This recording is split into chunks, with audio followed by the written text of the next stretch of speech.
Всякий, кому случалось побывать в Шварцвальде, скажет вам, что никогда в другом месте не увидишь таких высоких и могучих елей, нигде больше не встретишь таких рослых и сильных людей. Кажется, будто самый воздух, пропитанный солнцем и смолой, сделал обитателей Шварцвальда непохожими на их соседей, жителей окрестных равнин. Так начинается сказка «Холодное сердце» Вильгельма Гауфа. И так часто многие начинают свой рассказ о Шварцвальде. Начну я.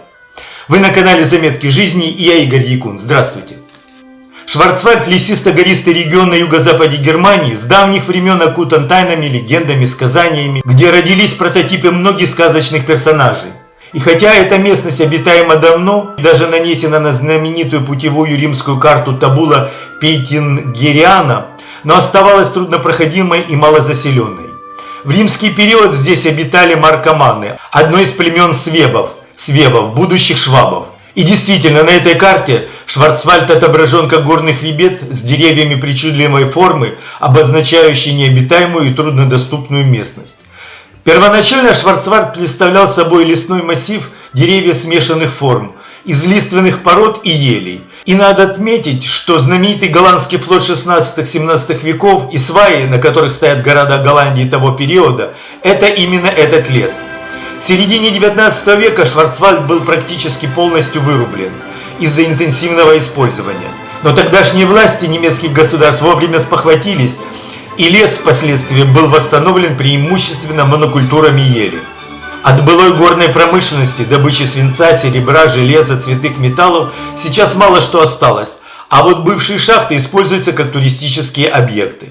Вот, например, средневековый рудник Сугенталь около Вальдкирха, в котором с 12 века добывали серебро, свинец, медь, железо, а до середины 20 века барит. Сейчас рудник открыт для посетителей как туристический объект. Вообще туризму в Шварцвальде способствует 2 природных парка, 100 природных заповедников и, конечно, национальный парк Шварцвальд рядом с мировым курортом Баден-Баден. Кто ж его не знает. Он охватывает территорию Северного Шварцвальда. В нем, в частности, осуществляется программа сохранения редких птиц-глухарей. О жемчужине Шварцвальда Баден-Бадене много говорить не буду, приведу только несколько интересных фактов. Само название города происходит от древнегерманских слов «ванная» или «купание». Современное двойное название возникло, чтобы отличить его от других городов с подобным названием. Основанный римлянами в конце 1 века нашей эры под названием Аква, город уже с того времени приобрел значение и популярность как курорт благодаря 29 природным термальным источникам, температура которых составляет от 46 до 68 градусов Цельсия. Первый туристический налог был взыскан еще в 1507 году, и это указывает на начало зарождения современного курортного бизнеса. В 18-19 веках Баден-Баден превратился в фешенебельный оздоровительный курорт. Его называли летней столицей Европы, в то время как Париж был зимней столицей. В 2021 году Комитет всемирного наследия ЮНЕСКО включил Баден-Баден в список всемирного наследия как один из 11 значимых курортных городов Европы. А Международный олимпийский комитет в 1996 году присвоил Баден-Бадену титул олимпийского города за его заслуги перед олимпийским движением. Баден-Баден стал 9-м городом в мире, удостоенным этого звания. А еще в Баден-Бадене расположен первый в мире музей Фаберже, полностью посвященный творчеству фирмы ювелира Карла Фаберже. Природный парк Южный Шварцвальд площадью 3940 км2 является одним из крупнейших природных парков Германии. Находящаяся на его территории гора Фельдберг высотой 1194 метра над уровнем моря самая высокая в Шварцвальде и Баден-Вюртемберге. Это также самая высокая гора Германии за пределами Альп. Поскольку она состоит из нескольких соединенных между собой вершин, то образует горный массив Фельдберг. В районе Мюльвальда растет самое высокое дерево в Германии – пихта Дугласа, имеющее свое собственное имя – Вальдтраут фон Мюльвальд. С окружностью ствола у основания 300 см, высотой около 68 метров. Дерево продолжает расти примерно на 15 см в год. Она была посажена на своем нынешнем месте в 1913 году трехлетним саженцем. Сейчас ей 115 лет. Вокруг нее растут несколько других дугласовых пихт того же возраста и почти такой же высоты. Другое чудо природы парка – пещера Эрдмана, Эрдмансхёлле, с общей длиной пещерных ходов более 2350 метров, сложной пещерной системой, из которых 356 метров доступны для посещения. И хотя географически она не относится к Шварцвальду, а находится в горном массиве Динкельберг, на границе с Южным Шварцвальдом, территориально входит в природный парк Южный Шварцвальд. В пещере Эрдмансхёлле находится гигантский сталактит, возраст которого оценивается в 135 тысяч лет, занесенный в книгу рекордов Гиннесса. Название пещеры происходит от легенды, согласно которой в пещере жили гномы Эрдбенхен. Вот такие, как этот, который изображен на картине. Водопады Триберг-парка, расположенные на реке Гутах, недалеко от Триберга, являются вторыми по высоте водопадами в Германии, с общим падением по высоте на 163 метра на протяжении около 230 метров. Помимо водопадов Триберг, в парке есть еще около 50 водопадов. Чтобы добраться до всех достопримечательностей, помимо дорог по всему Шварцвальду проложено большое количество оборудованных пешеходных троп и милых моему сердцу велосипедных маршрутов. И чтобы вы понимали, это и многодневные маршруты, разбитые на каждодневные участки с остановками в небольших гостиницах. В Черном лесу в Шварцвальде берет начало самая волшебная река Европы – Дунай. Почему волшебная, сейчас узнаете. Образуется слияние рек Брех и Бригах в городе Дунауэ-Шинген. Именно с этого места она называется Дунай.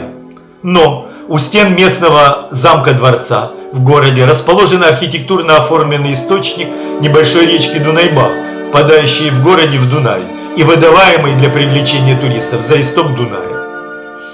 Главный приток Брех берет свое начало на высоте 1178 метров над уровнем моря в 48 километров от места слияния с Бригах и в 2857 километров от устья Дуная. В 100 метрах от истока находится водораздел Дуная и Рейна, Черного и Северного морей. Его исток близ часовни Мартинс-Капеллы, известный как Дунайский источник, является охраняемым памятником природы. Исток Брех украшен фигурой Дунавия, созданной в 2017 году скульптором Вольфгангом Эккертом. Источник реки Бригах же находится в подвале фермы Хирцбауэрнхоф в Шварцвальде в долине Аберталь. Вон, видите, он вытекает оттуда. Однако на официальной карте государственного водостока река берет начало чуть ниже, из вот этого вот пруда недалеко от этой фермы. В 30 километрах от образования Дуная, близ городка Имендинген, начинается новое волшебство. Дунай на небольшом отрезке полностью исчезает под землей, в среднем на 200 дней в году. Далее этого отрезка он снова появляется. Большая часть его воды просачивается сквозь трещины, щели и воронки в известковых кастровых горных породах, слагающих долину реки. Эта подземная река образует Черный Дунай. А в 12 километрах южнее и ниже места, где пропадает Дунай, из-под земли бьет Ахский ключ, Ахтопф, самый мощный в Германии. То, что это вода Дуная, установили еще в 19 веке. Из нее берет начало река Радольф-Целлераах, впадающая в Боденское озеро, откуда вытекает Рейн. Таким образом, Дунай – это единственная река, которая физически впадает в два противоположных моря Европы – Северное и Черное. Дунай протекает по территории 10 стран Европы. Среди множества городов на реке 4 национальные столицы. Но вернемся в Черный лес. Несмотря на всю его таинственность, и в нем произрастают грибы, которые можно собирать, и это в допустимых размерах разрешено. Посмотрите, какие красавцы. Обилие древесины в Шварцвальде не оставило этот регион и без мастеров по изготовлению щипковых инструментов. И хотя они менее известны, чем знаменитые мастера Фюссена, о которых я рассказывал в своем сюжете, тем не менее несколько поколений представителей семьи Штрауб оставили свой след в мире музыкальных инструментов, и даже Бетховен в молодости играл на их скрипке. И еще одному предмету, который хорошо всем известен, а у многих есть дома, в его традиционном виде мы обязаны Черному лесу. Хотя идея поместить в часы автоматическую кукушку для оповещения о времени зародилась не в Шварцвальде, часы с кукушкой в их современном виде с украшением резьбой по дереву и гирьками-шишечками появились именно в этом регионе. Первые часы были изготовлены в Шварцвальде еще во второй половине 17 века. В 18-19 веках множество небольших мастерских производили часы с деревянными механизмами. Эти часы были исключительно недорогими, поскольку дерево было в изобилии и обрабатывать его было легче, чем металл. Более того, С 1780 года их производство осуществлялось уже в кооперации с использованием разделения труда. Сейчас часы с кукушкой – неизменный атрибут сувенирных магазинов Шварцвальда. Шварцвальд – это и своеобразная архитектура домов, больше похожая на жилище сказочных персонажей, которая вдохновляла художников, кинематографистов и писателей. И это не только Вильгельм Гауф, с которого я начал свой рассказ, но и братья Гримм, бравшие сюжеты для своих сказок из легенд Шварцвальда. Одним из самых мистических мест в Шварцвальде является высокогорное озеро Мумельзей. Согласно легендам, в глубинах озера обитает водяной дух Нихс и русалки, которые в утреннем тумане заманивают незваных путников в свои подводные чертоги. Некоторые поверья утверждают, что на дне озера находится вход в подземное царство, которым правит король подводного мира. С черным лесом связаны и три самые мрачные легенды. Первая о Дер Гроссмане, высоком тощем человеке с пустыми или выпученными глазами, а в других вариантах с жемчужными или перламутровыми, но безликого с ужасной улыбкой, который живет в черном лесу и похищает непослушных детей. Эта фигура стала одним из прототипов современного Слендермена. Вторая о дикой охоте, призрачной кавалькаде всадников, демонов, ведьм и злых духов на адских конях, которая несется по небу над лесом в темные ночи. Встреча с ней несет несчастье. И третье, задолго до Майн-Рида о всаднике без головы.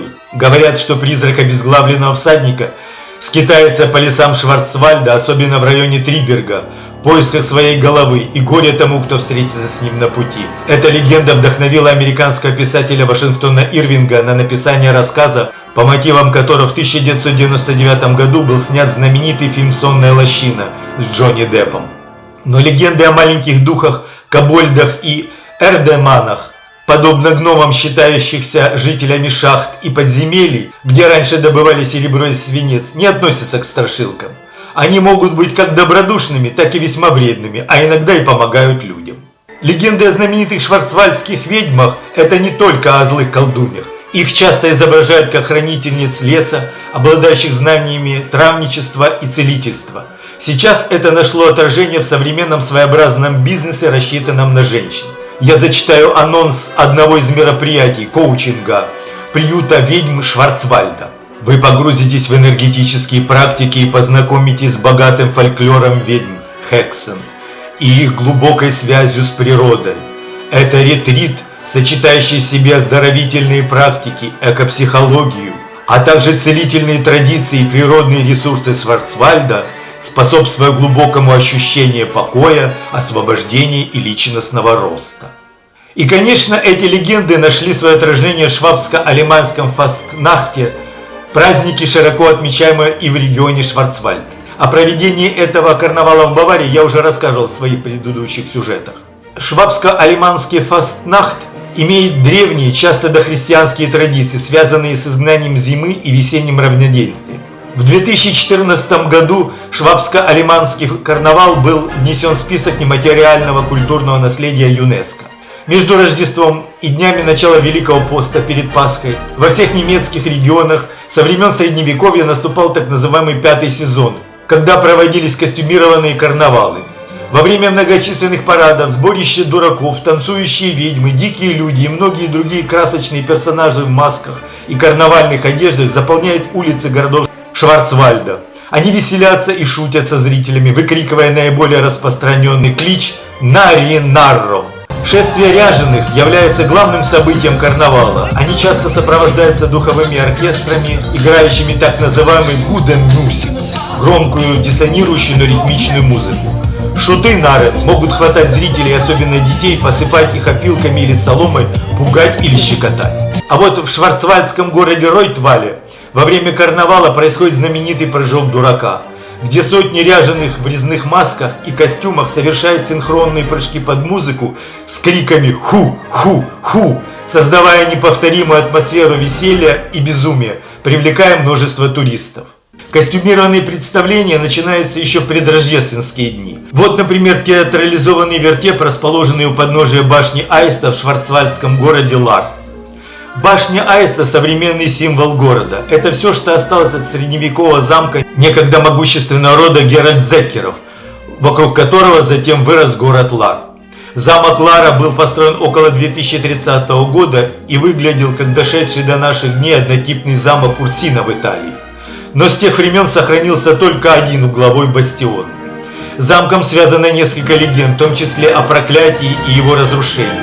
И вот когда все вокруг лежало в руинах, как повествует одна из них, в том числе и замок, на уцелевшей башне поселились аисты. Присутствие аистов стало залогом мира, процветания и возрождения Лара после долгих лет войн и разрухи. Таким образом, аисты башни, ежегодно возвращающиеся на отреставрированное гнездо башни, являются символическими хранителями города и важным событием для горожан. Каждую осень в конце октября в течение 3 недель Лар становится неофициальной столицей хризантем в связи с проходящим в нем ежегодным фестивалем хризантем. Для украшения города используется более 10 тысяч хризантем – белых, желтых, оранжевых, фиолетовых, других цветов. Проходят цветочные шествия, парады платформ и выставки тематических садов, привлекая садоводов и туристов из Германии и соседних стран, особенно из соседней Франции, превращая город в сказочное царство этих цветов.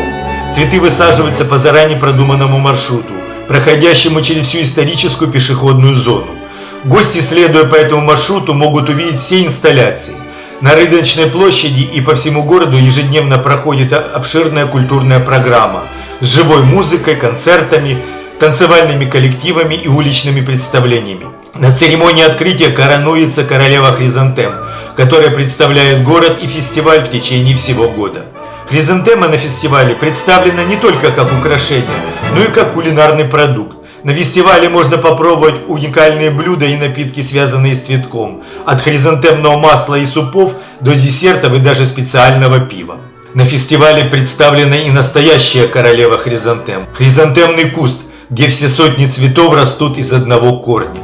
Это связано с особенным отношением между Ларом и его побратимом в Японии городом Касама, который славится одним из старейших хризантемных святилищ в Японии.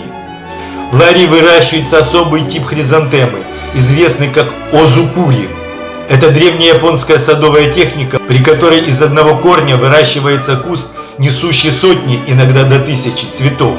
При этом куст формируется в виде полусферы или зонтика, достигая диаметра до нескольких метров.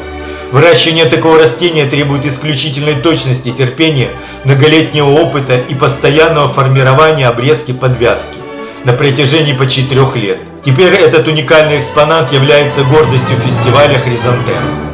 В Ларе есть и своя историко-архитектурная жемчужина – протестантская церковь Бурхайма, ранее церковь Святого Петра, в Бурхайме, районе Лара, являющаяся одной из старейших церквей на правом берегу Рейна. Нынешнее здание церкви с алтарной башней в основном датируется XII веком, но ее истоки восходят к основанию церкви в начале VII века. В франкские времена, в эпоху мировингов, рядом с церковью располагался двор знатного сеньора или даже королевский двор. Вероятно, именно в это время и была построена церковь, как частная, принадлежавшая двору христианского правителя. Это одна из первых каменных церквей на Верхнем Рейне. Об этом свидетельствуют археологические находки, и в частности роскошные саркофаги VII века эпохи мировингов. Разрушенная во время венгерского вторжения 938 года и восстановленная спустя 100 лет на старом фундаменте, церковь Бурхайма до конца 15 века была городской церковью Лара. Лар, расположенный у западного края Шварцвальда, является одной из точек на знаменитом баденском винном маршруте, известному своими белыми рейнскими винами. По маршруту проводятся тематические экскурсии по винным шале. Южнее, недалеко от Лара, находится еще одно сказочное место Шварцвальда. Сказочная мечта одного местного жителя – Франца Мака, которую он реализовал, создав Европа-парк, тематический парк и парк развлечений в городе Руст. Главным талисманом парка Европа является Эд Евромаус. Из 20 тематических парков 17 представляют европейские страны и 3 сказочные. Например, Королевство Минимоев по мотивам фильмов фэнтези Люка Бессона «Артур и Минимои». В нашем прокате «Артур и Минипуты». В парке развлечений представлено множество аттракционов, шоу, тематических зон и других объектов. Но, конечно, одни из главных достопримечательностей – американские горки. Из 14 горок есть 3-метровая для самых маленьких посетителей, мегагорки «Голубой огонь» и Вадан Тимбур Костер, высотой 38 и 40 метров соответственно, и гипергорка «Серебряная звезда» высотой 73 метра и длиной трассы 1620 метров. Это одна из самых быстрых американских горок в мире, на которой тележка достигает скорости 127 км в час, и пассажиры испытывают максимальное ускорение 4G, а также суммарно, в течение 20 секунд, состояние очень близкое к ощущению невесомости. Моей внучке эта горка очень нравится. Если все американские горки парка сделаны из металла, то вода Тимбур-Костер, расположенная в тематической зоне парка, посвященной Исландии, первая деревянная горка в Европарк, вся конструкция которой состоит примерно из 21 тысячи сосновых балок. По некоторым локациям можно совершить путешествие на 2 монорельсовых дорогах. Европарк включает в себя не только сам парк развлечений. 6 отелей Европарка образуют крупнейший в Германии гостиничный комплекс. Посмотрите на оформление некоторых гостиничных номеров. Поселившись в одной из гостиниц, вы сможете не покидать эту сказочную страну сколько захотите. Нагулявшись по улочкам разных стран, прямо в парке можно перекусить в кафе или ресторане. И надо сказать, ресторанах весьма необычных. Так, в ресторане Food Loop еда доставляется из кухни к столику гостя по миниатюрным рельсам американских горок. А ресторан «Итриналин», название представляет собой сочетание слов «есть» и «адреналин», это аттракцион, сочетающий в себе тематический ресторан с подвижными платформами, состоящими из кресла с 2 небольшими столиками, называемых плавающие кресла.